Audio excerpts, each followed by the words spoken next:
Welcome back to another video. Let's get started.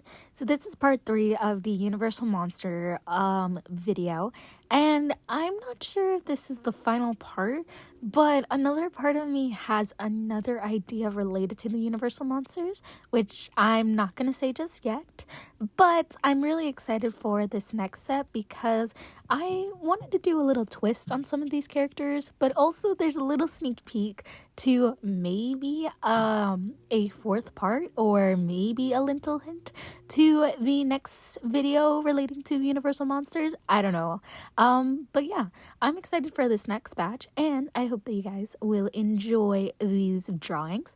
So I say grab yourself your fluffy warm blanket and grab your delicious savory snack, and let's get this video started. First is Violet Van Helsing. Van Helsing was a 2004 live-action horror written and directed by Stephanie Stommer.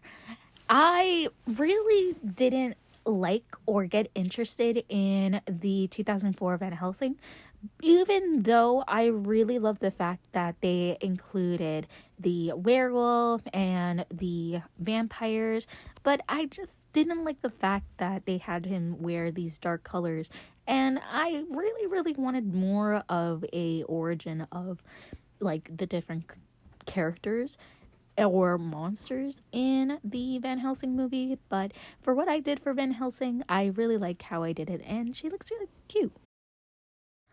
Next is Dracula's Bride. When it came to designing all three brides for Dracula, I wanted to make sure that they were all different, but I also wanted to make them feel like they were really elegant, but also from different time periods. I also wanted to make sure that they all represented something very unique and different. I was also pulling inspirations from like Universal, like Halloween Horror Nights houses, and I wanted to make sure that they still had that elegant view to them. When it came to my lore with the 4 daughters of Dracula, I felt that the first bride had twins, then the second one had 1, and then the third one had 1.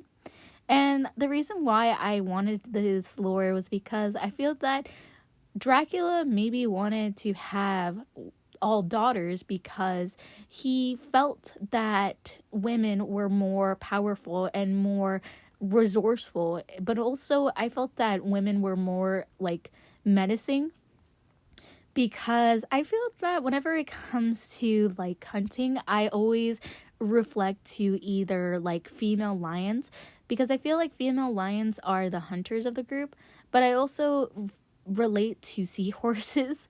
So I think I was pulling in those types of ideas and why I wanted to do 4 daughters of Dracula. But I really like each of their designs because I wanted to make sure that I made them different, with different wedding dresses, different hairstyles, but also trying to do different poses, which I think I applied to. Next is Nosferatu, made back in 2024, 1979, and 1922. When it came to Nosferatu, I just remember the SpongeBob episode where Nosferatu kept on flipping the light switch on and off. And when it came to the 2024 version, I really liked how they designed Nosferatu, but I do not recommend any little ones watching that movie because that one is not made for children. Next is The Invisible Woman.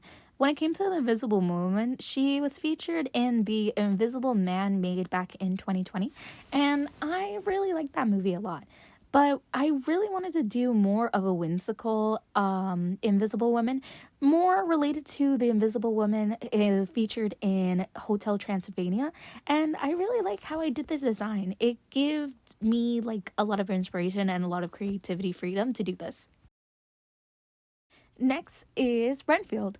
I wanted to create Renfield because I really enjoyed Renfield's presence and presentation when it came to the Dracula movies, but also the Nosferatu movie. I really liked how Renfield was this great A salesman, and then he turned out to be this crazy psychopathic person following Nosferatu and Dracula at the same time. Next is The Last Voyage of the Demeter, also made back in 2023, but this movie was technically related to Bram Stoker Dracula, and it is served to be a fundamental part of the trail character story. When it came to the Voyage of the Last Demeter, I feel like it related to Nosferatu and Dracula because I feel like they happen in the same exact place, and also there's a comic book that talks really a lot about all of these places, and I think you guys should go check it out. And I also like this movie a lot too. Next is Igor from Universal's Epic Universe Monsters Unchained.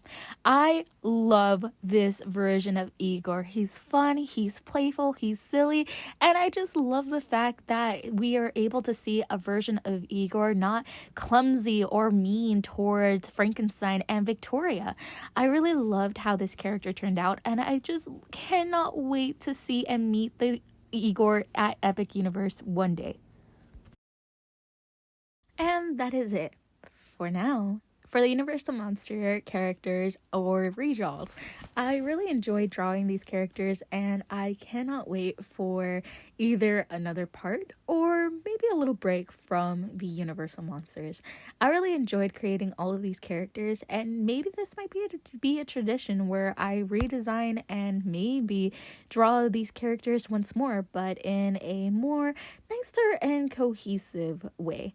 I don't know. I'm still thinking about it, and I really hope that you guys like this video.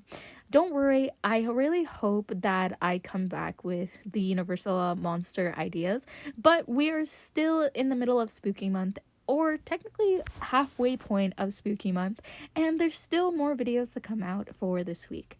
I hope that you guys have a nice day, night, or whatever, and I will see you guys in the next video. Thanks. Bye!